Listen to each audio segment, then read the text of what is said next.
Hello, all you happy people. It's been a while, been a couple weeks. Thought I would pop on.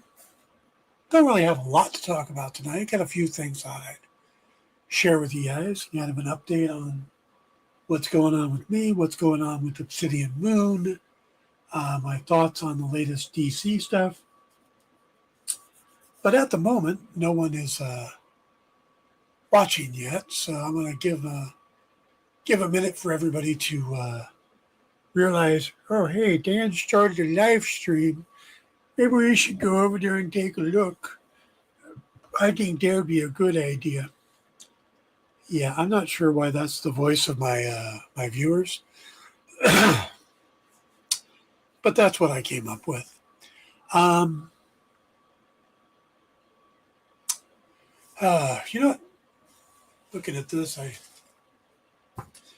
this is for anybody who's thought about joining, playing World of Warcraft, or it's not World of Warcraft, Warhammer. It's my army up here. I have a second army I'm building. I'm helping my fiance build her army, and I have a house army.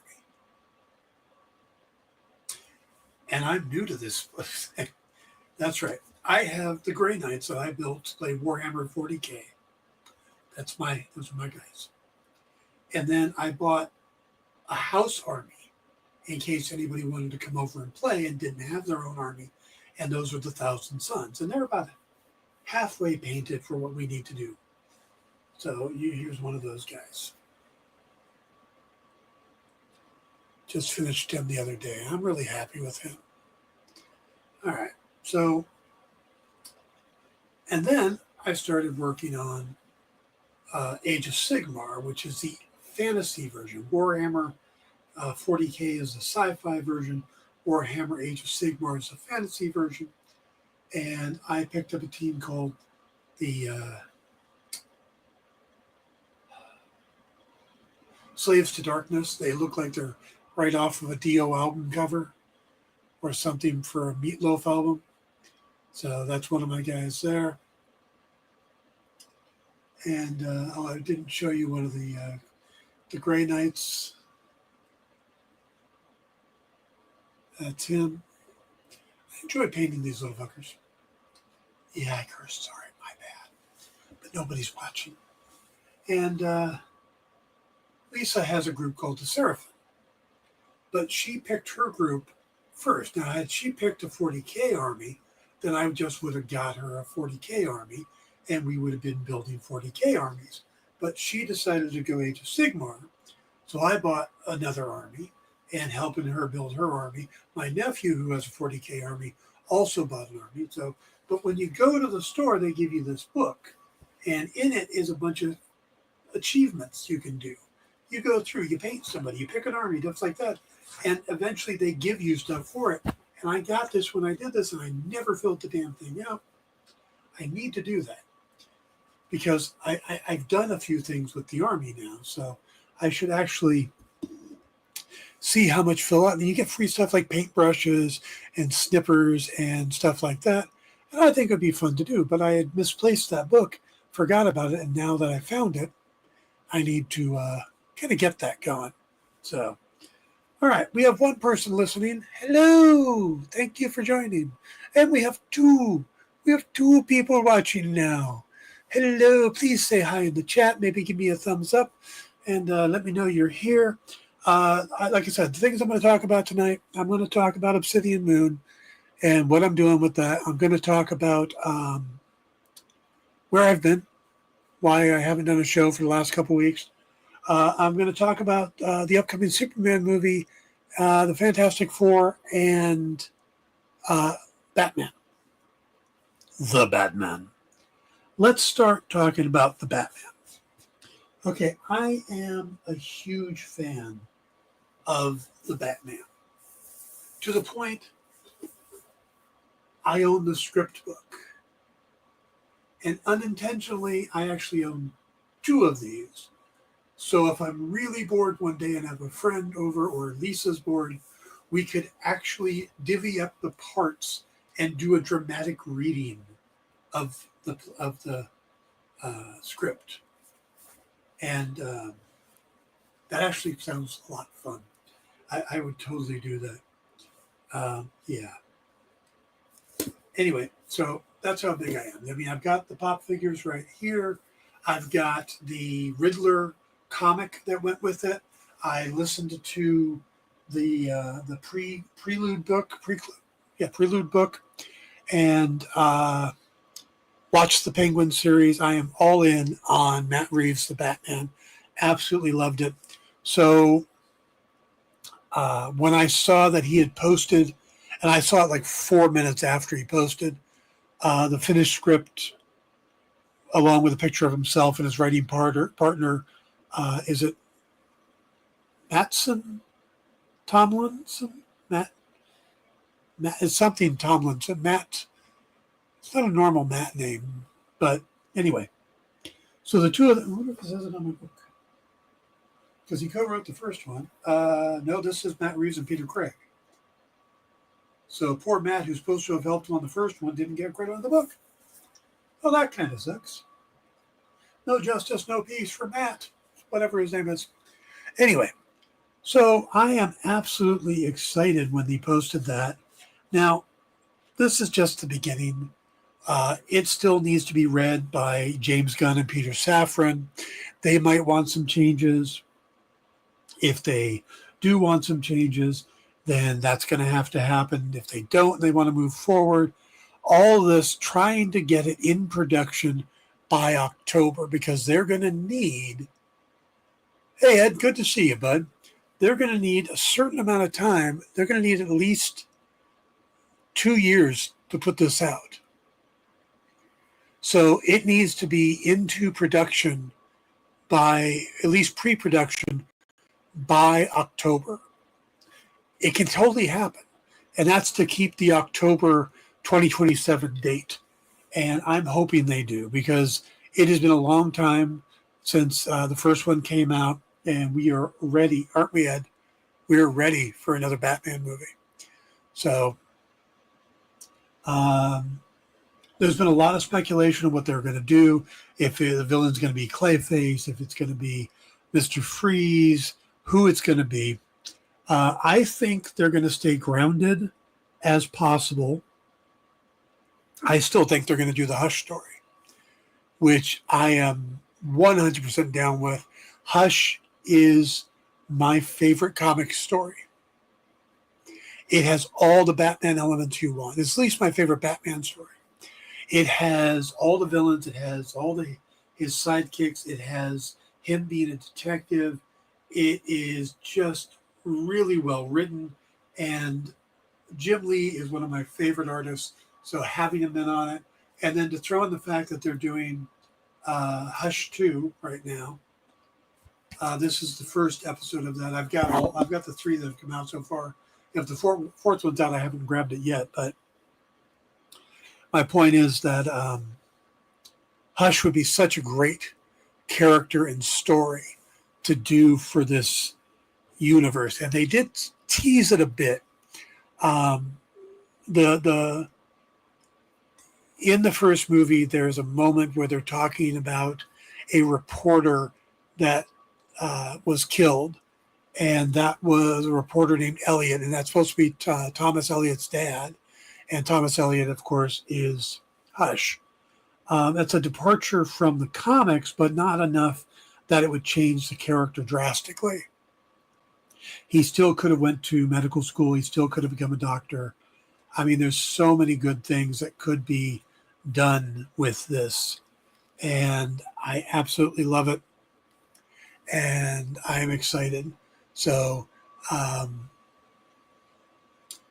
mean, I kind of want to sneak over to Matt Reeves' house and try to get a copy of the script, but I wouldn't do that, would I? Anyway, so absolutely super excited for that. Now, speaking of super, I got to tell you, I am ridiculously excited for Superman. I have been pleased with just about everything that I have watched from James Gunn. Even Guardians 1 was so much better than we thought it would be. Guardians 2 improved on Guardians 1, which is hard to do. And then Guardians 3, where I was a little hesitant to see it because I thought it would be kind of a downer, that we'd lose a lot of characters and stuff like that. I think Gunn gave us an emotional, heartfelt story without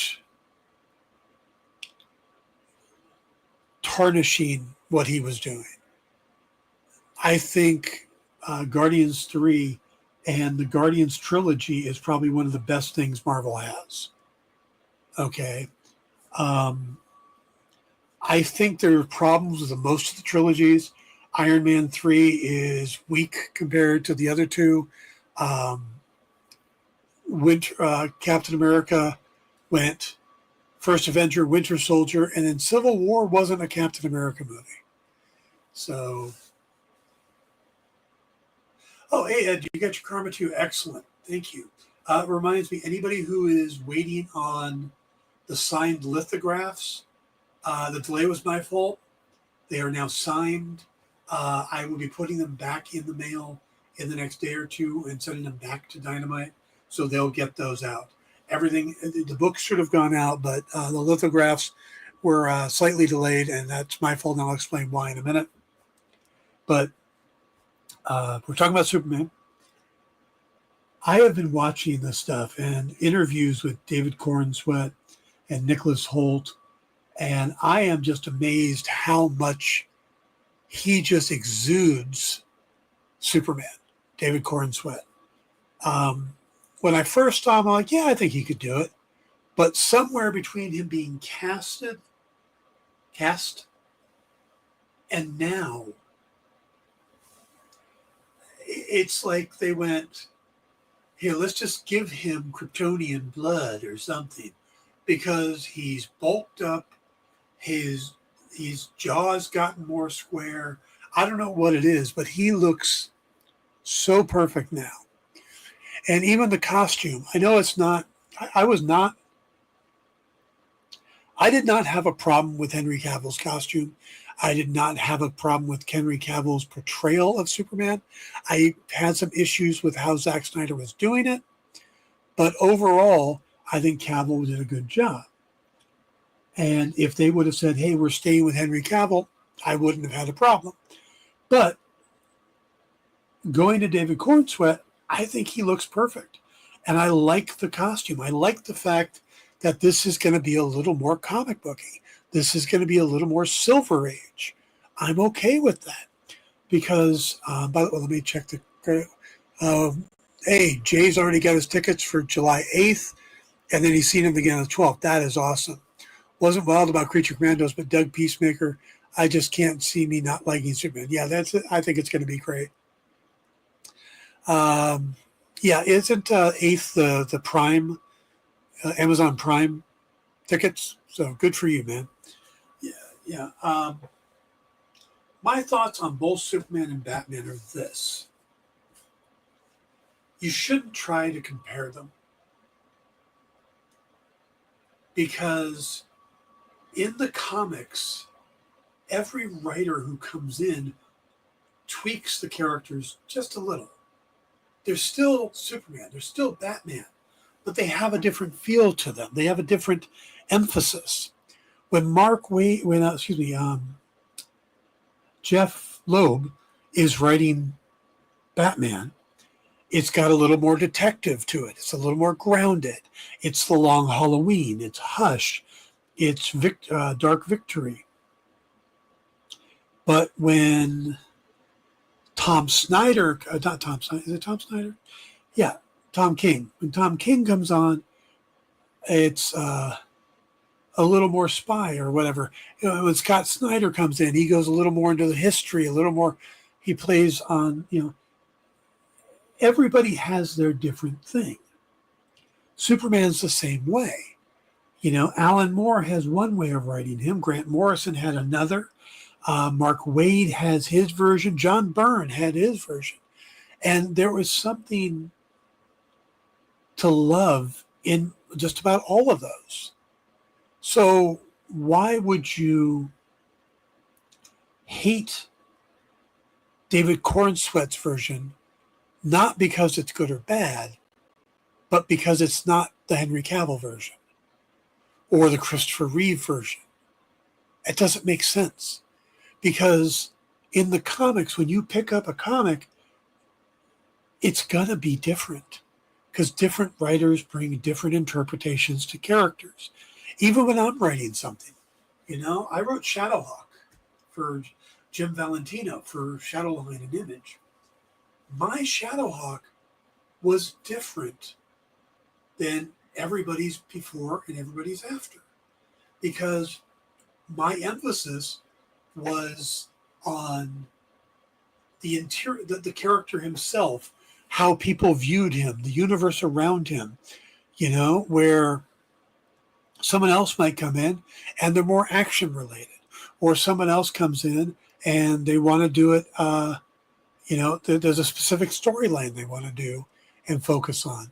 So you shouldn't try to compare them. You can compare the quality of the movie, the story, how it's done, but, oh, that's my Batman. Well, yeah, you've got your Batman, and I get it.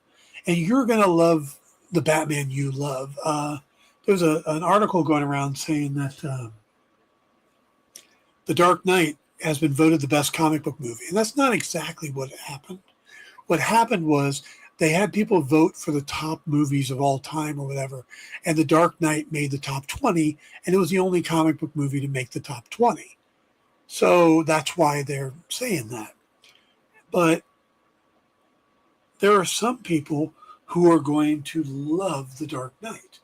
And at the time, people were in awe of it and Heath Ledger's performance. But there was some things about that movie that I loved and some things I didn't like as much. Now, Matt Reeves' The Batman comes out, Robert Pattinson. That, to me, is a little more my Batman. My Batman is the world's greatest detective. My Batman is a little more grounded, I'm not big on the supernatural villains he's got. Hang on a sec.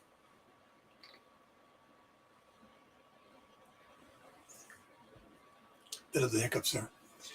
But I do like when he goes against the Riddler, or he goes against Hush, or he goes against Joker, the grounded villains. But, when he goes against Solomon Grundy, that doesn't make as much sense to me.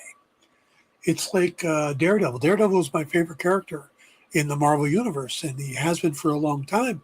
But I absolutely hated Ann Nocenti's run on the character.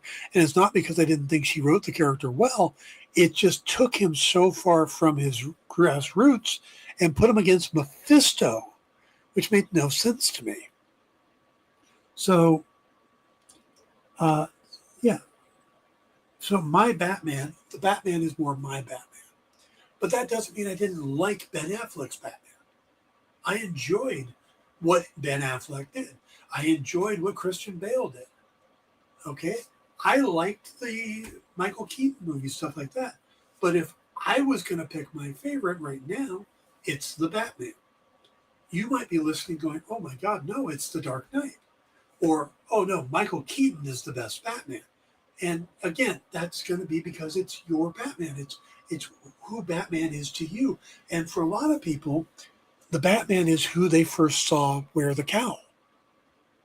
It's like, who's your favorite James Bond? It's probably the first one you saw. Sean Connery, Roger Moore, Timothy Dalton. There's people out there who think Timothy Dalton is the best James Bond. Let's see. Jay says, I've been saying for a while, Cavill wasn't the first to play Superman, and Corin Sweat won't be the last. True. But Dan, you can't like more than one iteration. Isn't that against the rules? No, it's not. It is not against the rules, Jay. Thanks for teeing me up there. Again, it's like saying that you only like one writer. I love Dresden Files. Dresden Files is an amazing book series. But I'm not just going to like what Jim Butcher writes and nobody else. Another series I like? I don't remember the name of it off the top of my head, but it's his son. James L. Butcher is writing a great urban fantasy series. Kevin, God, can't think of anybody's name.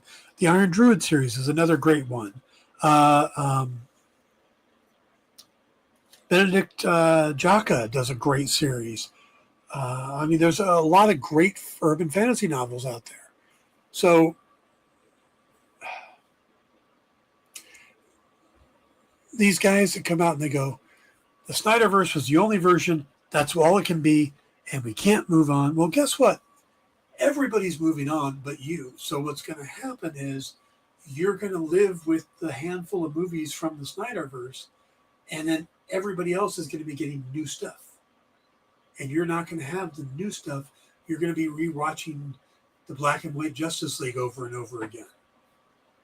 Because, if you don't give the new stuff a try, and if you don't give the new stuff a try, there won't be anything beyond that.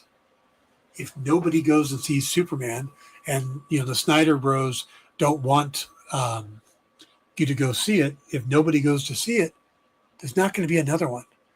They're not going to come back and go, oh, okay, well, we'll try this. We'll go back to Zack Snyder. Zack Snyder's time with the DC Universe is done.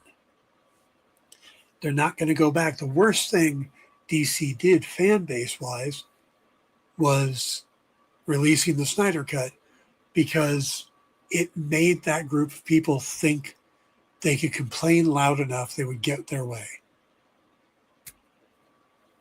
And you can't run a business that way. Hey, Tone, good to see you, man. They can always watch it. They can watch it when they're ready. Exactly. You can love Henry Cavill as Superman. You could love Man of Steel and still go and enjoy David Cornsweet, or go back and watch Brandon Routh or Christopher Reeves. It's like just picking up a different comic book. That's all you got to do. So, yeah. Weird Dopes, hey, how you doing? I really hope the Snyder and Gunn go to the premiere together. I would love to see that happen. By the way, this is Ed from the channel. Wanted to share. Oh, thank you, Ed. You know what? You're probably right. Snyder and Gunn are friends. So there is a chance that Zack Snyder will go. And I hope he does. I hope he stands there and talks about how good it is. Jay says Tyler Hoechlin is still my favorite live action Superman. And you know what? The guy did amazing. That is such a classic take on Superman. And I haven't watched the whole Superman and Lois, but there were moments that I've seen were fantastic. The diner scene, both when he goes as Clark to confront the dad who threatened Lois, and when that guy comes back and tries to shoot. I mean, there's so many good scenes with that character. And that guy's a terrific actor. And but nothing takes away from that. David Cornsweet doesn't take away from that any more than Ezra Miller took away from Grant Gustin. Or Grant Gustin took away from John Wesley Shipp. Love what you love, but don't turn a blind eye to the new stuff just because it's not what you think you like. Give it a shot. You might like it. Ed says, me too. Them going together and Snyder endorsing it. Yeah, that would be beautiful. That really would. But you know what's going to happen is James Gunn isn't making a dark Superman. He's not trying to be grounded. He's trying to do a Silver Age Superman, a fantasy Superman. You're closer to the John Byrne take on it than you are the Alan Moore. He's kind of mixing All-Star Superman with the John Byrne run and coming up with his own take, and I think that's awesome. So, and I look forward to see what he's going to do else and what other things he's greenlighting. If you would have told me, there'd be a Clayface movie in the works, or a Penguin television series, or Peacemaker. Freaking Peacemaker. You know, for a long time, the biggest thing Peacemaker was known for was the fact that he was Alan Moore's inspiration for the comedian in Watchmen. Peacemaker wasn't that big a character. Now people know who he is. John Cena's running around in the costume and the helmet doing live interviews on late night TV and stuff. I mean, it's pretty crazy. But so I am looking forward to Superman. I can't wait to see what Matt Reeves does with the Batman next. I'm looking forward to Peacemaker season 2. I'm really looking forward to Green Lantern. I mean, it's got a great group of people putting it together. I think Kyle Chandler, even though I would prefer a younger Hal Jordan and get to stay with Hal Jordan for a while. I see where we're going a different route, you know, so we get Jon Stewart, and okay, then we'll have Jon Stewart as our main Green Lantern. I'm okay with that. But they're not forgetting Hal Jordan. They're just making him a little older. We're not forgetting Sinestro. You know, we're going to get that stuff. So that's awesome.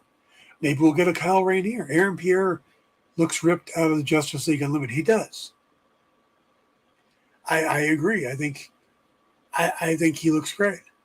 The one shot of it, you know, and even Nathan Fillion as Guy Gardner, that really works for me.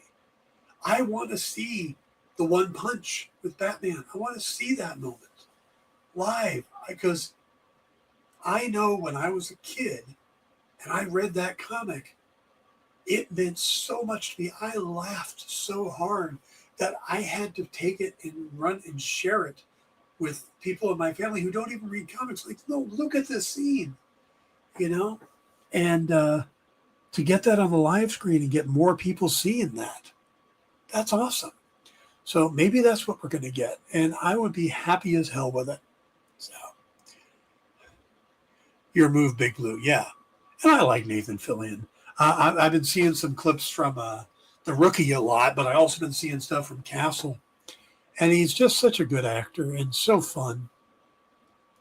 And I mean, I literally have been aware of him going back to Two Guys, a Girl, and a Pizza Place with Ryan Reynolds and Nathan Fillion on the same show, with the guy that played Winchester from MASH.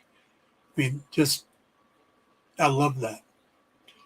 And I think about the poor the other cast members. It's like the girl went on to be in Monk for a while. I don't know what else. And the other guy just kind of disappeared. But so anyway, but if you are antsy for the new Superman and you want to get a little bit of a feel for it, there is a very short, what's the term for it? Younger reader, like teen reader novel available right now on Amazon, on Audible. I do everything with Audible. I am horrible with sitting down reading. There's a book called Superman Welcome to Metropolis by David Lumen. It's not long. It's rather short. I think the audiobook was like 3 hours. But it is Superman first day or getting the job at the Daily Planet, an adventure with a big bad guy. There's all the elements that are going to be in the movie get introduced here. So if you just can't wait the 8, 9 days or 12 days until the movie comes out, check out the book.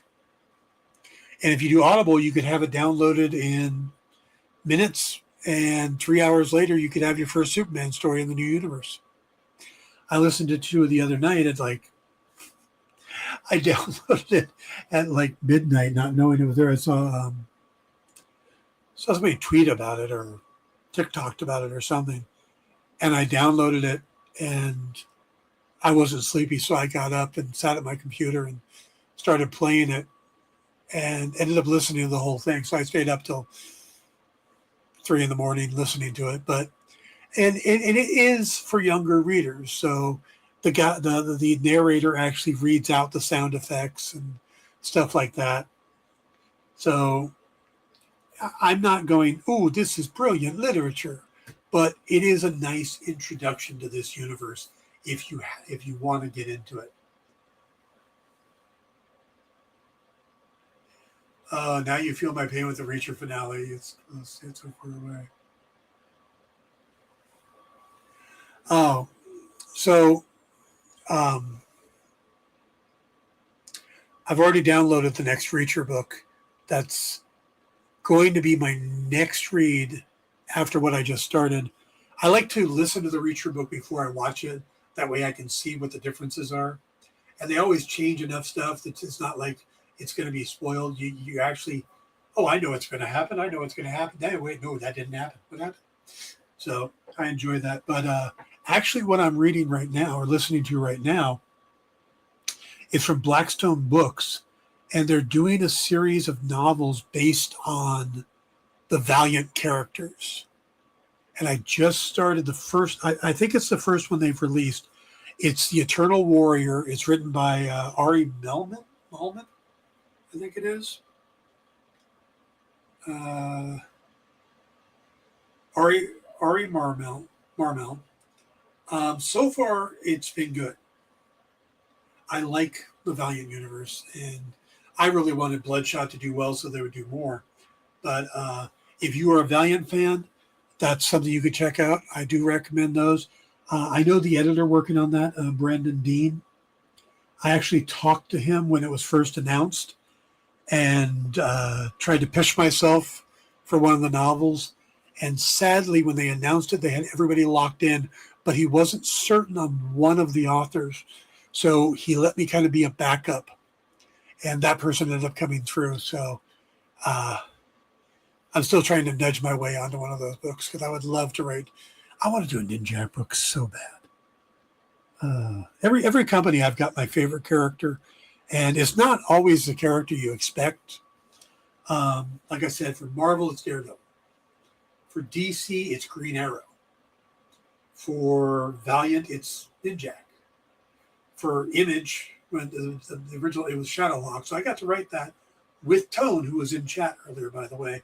One of my best projects, just favorite projects, was getting to work with Tone, one of my favorite people in the world, on one of my favorite characters, working with Jude Valentino and Chris Simon.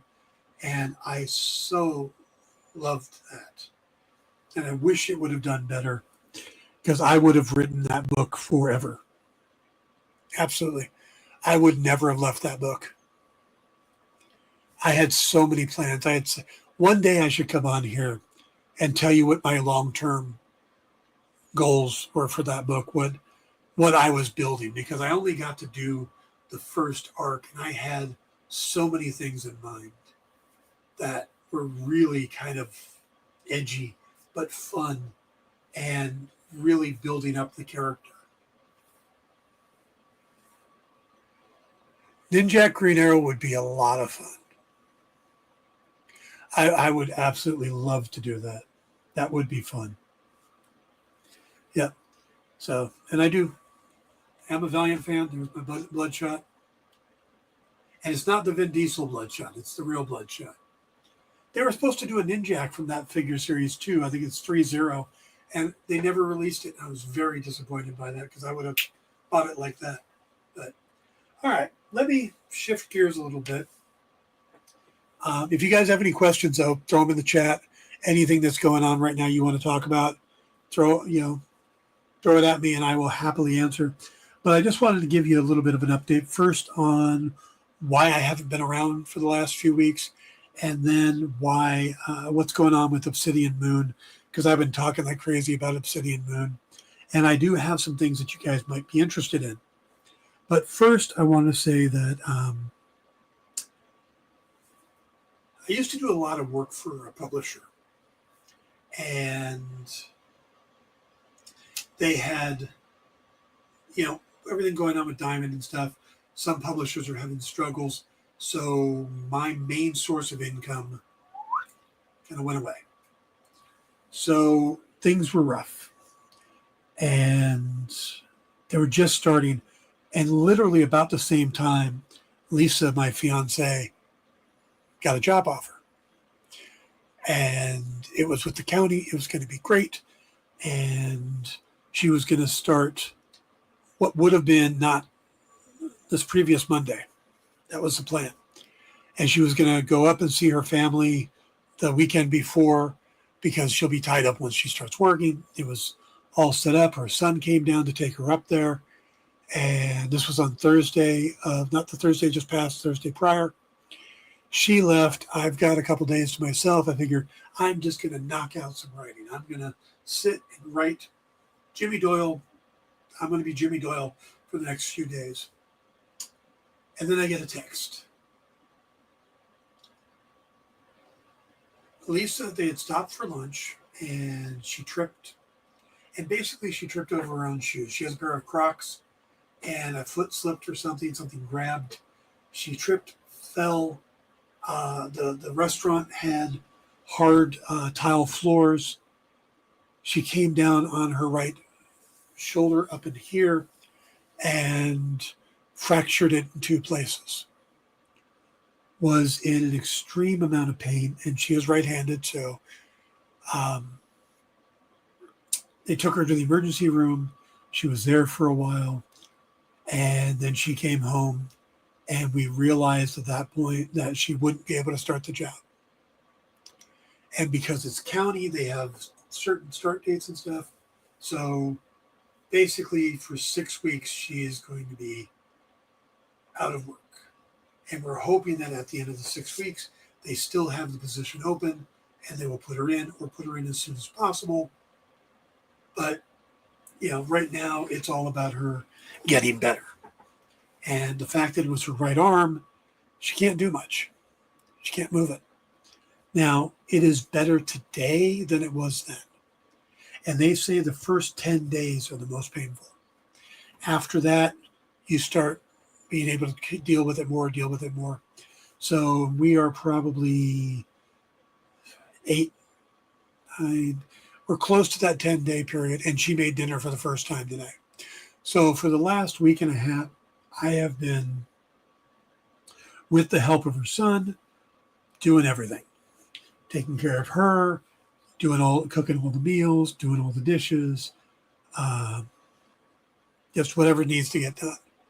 And I'm still got the issues with my legs that are coming along, but, I'm not the most spry. So it's been a little bit of an ordeal. So getting on here and doing a show, just sitting down to write has been difficult.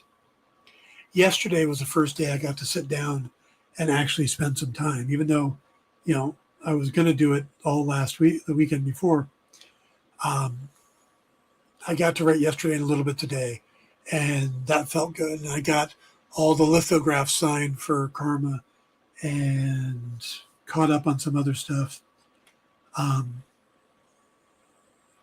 So it's a little uncertain here at Shea Wickline. Not quite sure what we're going to do.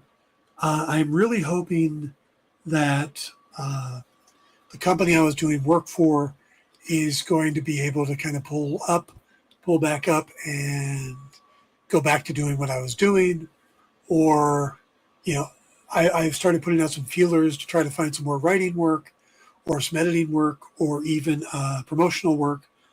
And hopefully Lisa will recover quickly and they'll be able to get her back into the hiring cycle so that maybe we're only a month or 2 down. And if that's the case, then, I've got some things in play that will allow me to really push on Obsidian Moon and get that out and kickstart them. I got Jason Krager's working on the cover for Chaos Game, the first book. Salome's ready to edit.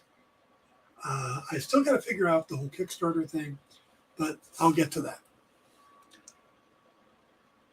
But so it's a little up in the air right now. I'm still figuring it out. If you're an editor and you're listening and you need a writer, please give me a call. Anyway, so that's what's going on there. I got some ideas. Hell, maybe I'll reach out to Bleeding Cool, see if they need any articles. Ed asks how I'm feeling, how my legs are doing. Just in case anybody doesn't know, I came down with cellulitis, which is a skin infection in your legs, and it was diagnosed, but it wasn't properly treated for months. I got the runaround from the insurance company, and it ended up getting extremely bad to the point where I had large wounds on both of my calves, or not my calves, but the front of my lower legs, between the knee and the ankle. I finally ended up at a wound care center. I've been going there since summer of 2022. So it's coming up to 3 years in August. But yeah, I mean, basically, I got it in January. It was August before they actually sent me to a wound care center. Hey, Triple B, good to see you, man. So they got bad. Now, fast forward almost 3 years, they are much better. The wounds now are remarkably smaller, and they continue to get smaller. But they're slow to heal. They've been slow to heal. So I still have to go to the wound care center once a week. I have a nurse come out. And the reason is because I have to wear these things called Una boots. And they're like, they wrap the leg, but they also cause compression. And so I run around looking like I'm, a character from Street Fighter with my legs wrapped ready for kickboxing. Anyway, I would say that within the next 6 months, the left leg may be completely healed. It's getting to that point where I can see the light at the end of the tunnel. The right leg's going to be a little longer because it was a much deeper, much bigger wound. But it is still progressing. Thank you to the doctors and nurses at the wound care center. They've changed names. It's over in Montebello. It used to be the not Bellflower.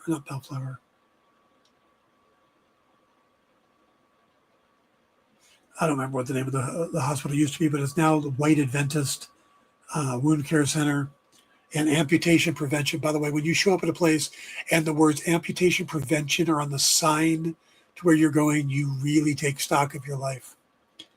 But yeah, Dr. Dadvind,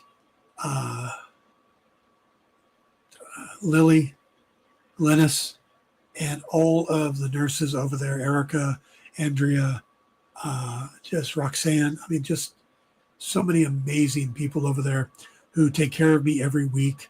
I go in there now and I'm a little bit of a celebrity. They found out that I was on Dexter, and that's Dr. Davin's second favorite show behind Breaking Bad. They found out I write, and currently the Fog novels are running around the office. So I go in there, and they're always like, hey, what's a great new show, whatever. So if I watch something new, I got to tell them about it, and they start watching it and stuff. And they are amazing people over there. And then I have a home nurse that comes out named Kathy, who has been putting up with my shit for 3 years and is just absolutely brilliant. So, yeah, I'm getting better. But part of it is that I'm supposed to be off my feet as much as possible. So getting just like a normal 9-to-5 job in an office is not really in the cards right now. That's why things are a little difficult. But once I get back to that, then I can get back to building up my stamina, stuff like that. So that's what's going on with me health-wise. But Obsidian Moon is my focus right now. Well, that making some money, but Obsidian Moon, if you haven't signed up for the mailing list, you should.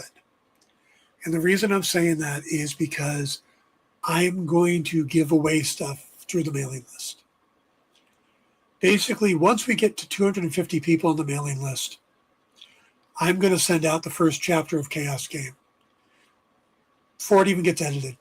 Not even going to show it to Salome, unless it takes a while to get to 250. But I will send it out digitally to everybody, just in a mailer. Here you go. Here's the first chapter. It's a fun chapter. I really enjoyed it. It's kind of a standalone chapter. It's kind of like a James Bond moment. You know, the beginning of a James Bond movie, there's always that action scene that kind of sets up things, but you don't know it sets up things. That's what the first chapter is, and it is fun. So that'll go out at 250. At 500, I am going to pick a follower at random and send them a signed copy of Deadly Creatures, the first Lucius Fogg novel, physical copy. At 1,000, I will also pick a random person and send them a full set of the first 3 books: Deadly Creatures, Malicious Intent, and Educated Corpses. So basically, the prelude to Obsidian Moon, you'll get shown up in a box.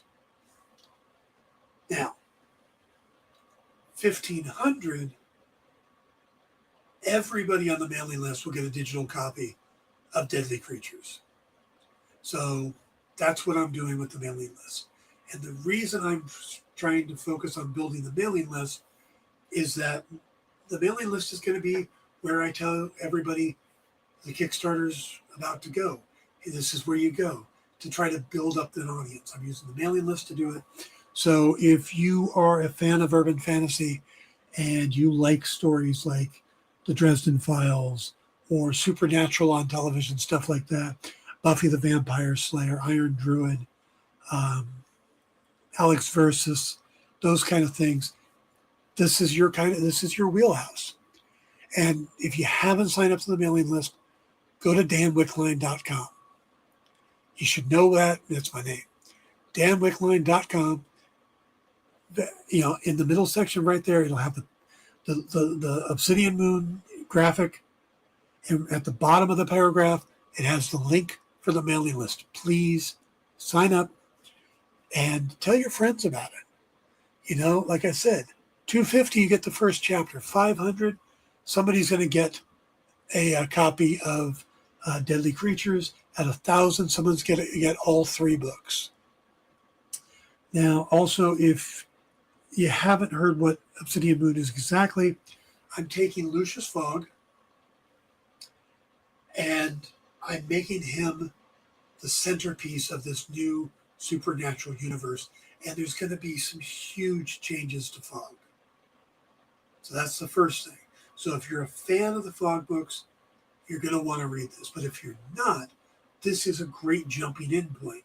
And maybe afterwards you're going to want to go and read the first 3 books. But they're not going to be necessary. I'm treating it like it's a new number 1 or a new first novel.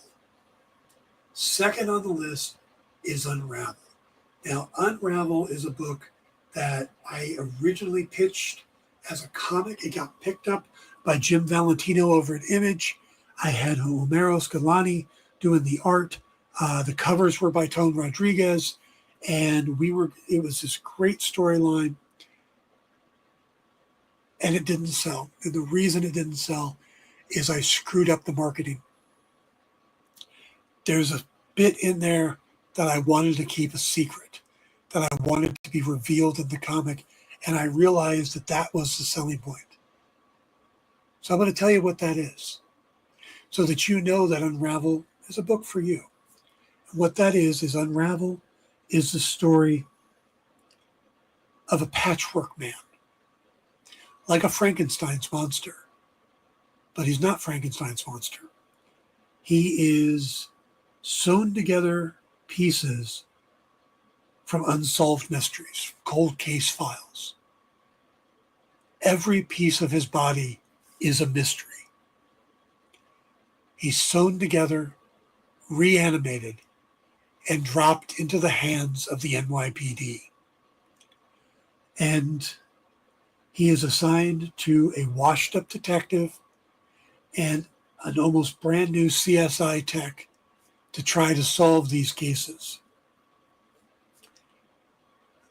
So that's what Unravel is. It is modern day Frankenstein with modern technology, trying to figure out where all the body pieces come from, also trying to solve who the hell put them together, how and why. That's Unravel. Now, Unravel, not only do I do as a comic, I then worked with a couple producers to try to turn it into a television series. Wrote the pilot and got it nailed. Made some tweaks from the comic, so it's turned a bit on its head, but it is solid. And what happened with that was it came out, we were pitching it at the exact same time as,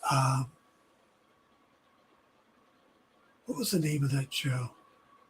With Jamie Alexander, where she was covered in tattoos but had no memory. I was pitching that as Blindside, I think it was Blindside or something, was in production. Didn't know about it. So we were pitching this thing, and Hollywood producers went, it's a little too similar. So had we done it a year earlier, maybe it would have gone. A couple of years later, but bad timing on that. So Unravel is going to be a novel, and it's going to tie into Obsidian Moon. The third novel, haven't decided yet, but there's a couple options. There's Brawl. Brawl is about people being forcibly turned into werewolves and then blackmailed into fighting in an underground fight club. Now, this sounds like may sound familiar to people who read Lucius Fogg. It should. It's actually where I borrowed it from Brawl for the first Lucius Fogg novel, but they will tie together. And they're the reason I even thought of Obsidian Moon, was the connection between those two stories. So basically, think of it as a fight club for werewolves. Blind Spot. That's it. Thanks, Jay. There's Poseidon's Wake, which is about a salvage submarine exploring the the Dragon's Triangle off the coast of Japan when they get stuck at the bottom of the ocean and something gets on board.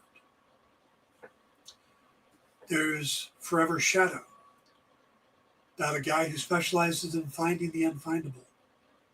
And he happens to find something that gets, possesses him. And now he can't go to sleep or bad things happen. There's a lot of stuff. Viral. There's Forever Shadow. So there's 6 books coming out. So these are all going to come out. I'm going to try to put them out every 3 or 4 months. They're going to be kickstarted for now. I want to take these into comics. I want to take them in every medium possible, but I got to build them up. I got to build my audience. So that starts with your help. So if you sign up for the mailing list, that's going to help me. If you tell your friends to sign up for the mailing list, and I'm not going to flood it. I'm not going to come out every week and go, hey, this is what I'm doing today. Maybe 1 a month, maybe 2 if there's something exciting. Only big news, not, daily communications, stuff like that. So if that sounds like your thing, please go to danwickelman.com, sign up for the mailing list. I would appreciate it. All right. Probably going to wrap this up in a couple minutes, but if you guys have anything else you want to ask me, anything else you want to know, anything else you want to talk about, something I missed, there's a lot of Marvel rumors out there. I have a hard time believing them. I am watching Ironheart. I liked it. It's not my favorite show, but there's a lot in there I do like. I'm curious to see what's going to happen with the last 3 episodes before I make my final opinion on it. But I am enjoying it, Uh, oh, I don't know. Did I do a show after this or not? Have I recommended Department Q to you guys? Department Q is on Netflix. It stars Matthew Good from Watchmen. He played Ozymandias. And it the setup for it sounds like the setup for every show. The problem, the thing is, this is some of the best writing I have seen in a long time. It's Scandinavian noir filtered through the guy that wrote Logan, the guy that wrote Monsieur Spade, which was a show that I absolutely loved recently. He's done so many amazing shows, and he's doing this Department Q. It's just it was that Lisa and I watched it. We binged it because it was so good. We got to the end and thought, A, we need more. Maybe we should just rewatch it. I haven't come across a show that I immediately wanted to rewatch in a very long time. So if you haven't checked out Department Q, the first episode is slow. I will give you that. But that's what those type of shows are. Scandinavian noir, British crime dramas. But when it starts to pick up, the twist at the end of the first episode, when you start realizing all the pieces are falling into place, watching these characters, it's literally, it's like Dr. House solving, they're trying to solve the situation, the girl with the dragon tattoo. It's that twisted. I absolutely love it. So I do recommend Department Q. And if you guys watch it and you want to talk about it, I will do a whole show on the damn thing. I've absolutely loved it that much. Let's see. Jay says, how do you feel about Spaceballs 2 and the new Naked Gun? Okay. Spaceballs 2, it's still Mel Brooks involved, but I'm leery, because it's not just Mel Brooks. I will give it a shot. I watched the History of the World series they did. There were some good moments, but I felt like it was less about doing the comedy and more about highlighting the people in it. So hopefully this will be better. Naked Gun Part 2. Only one scene in the trailer made me laugh. And that's where they're sitting in front of the pictures of their fathers. Liam Neeson is in front of Leslie Nielsen, and the other guy is in front of his dad. And then we get to the O.J. Simpson picture, and the guy's just like, and that made me laugh. Other than that, I'll probably watch it if it comes on, when it comes on one of the streaming channels, but I was hit or miss on Naked Gun. I think some of the stuff is hilarious. Some of the stuff is a little forced. So I thought Leslie Nielsen was brilliant. But we'll see how that works out. I'll give it a shot, but I'm not going to go pay for it in the theater. Actually, at this point, I'm going to go see Superman in the theater. It's the first movie I've gone to the theater for since Ant-Man and the Wasp: Quantumania. I'm not 100% sold on seeing Fantastic Four in the theater. Not that I think it's going to be bad, but I'm iffy on that one. Where Superman, I've seen enough. I've seen the interviews. I got to go see that. So, any thoughts on the new Jurassic World next week? I've never been a big fan of the Jurassic Park movies. And the rumbling I've been hearing hasn't been good, which is sad because for me, I want every movie to do well. Absolutely. I want Jurassic Park to make hundreds, billion. Sure, $1 billion would be great.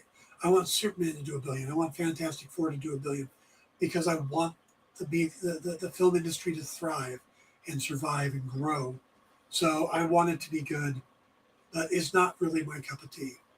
So, and like I said, what I've been hearing hasn't been great, but I'll reserve that. Let's see. It says I had no interest, but the last few trailers actually have me curious, and Scarlett looks good as usual. She does. She absolutely does. So, all right, guys. Any other final questions, comments, requests?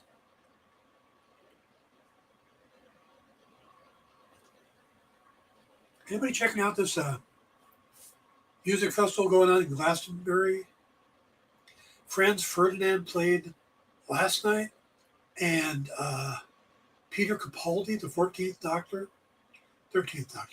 Doctor, came out and sang with them. That was awesome. I love that. And, you know, he is a singer. He was in a punk band when he was a youngster with Craig Ferguson, comedian Craig Ferguson as his drummer. I wish they would have brought Craig too. I always wanted Craig to show up on Doctor Who because he's a huge Doctor Who fan, but I also thought it would have been neat for him to be on with his friend Peter Capaldi. And then today, the Scissor Sisters came out with frickin' Gandalf, Ian McKellen. So, let's see. Ed says, you think we're going to be weekly again anytime soon, or still touch and go with the show? I'm going to try. It really depends on a few things like Lisa's health and my workload, if I get a workload, stuff like that. So, but I'm hoping to be weekly. So we'll see.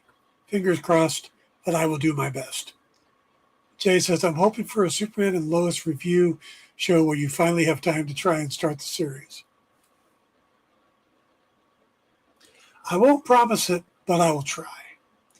I am running out of things to watch. I mean, I'm rewatching White Collar and Person of Interest right now. And because a lot of the good stuff is kind of run out. So we'll see. Always a possibility, Jay. All right, guys, I think I'm going to wrap it up there. Thank you for coming in. Thanks for being involved. And again, please, if you haven't signed up for the mailing list, please do so. danwickleman.com. And by the way, if you want to read Lucius Frog books, they're available on Amazon right now, both digitally and in print. Plus, I've got my newer book, Blythe, The Trailer Park Night Rises. That's on there too. So if you want to help me out in any way, go buy a book. I will see you guys soon. Take care. Love you all. Be safe. And I will talk to you very soon. Good night, everyone.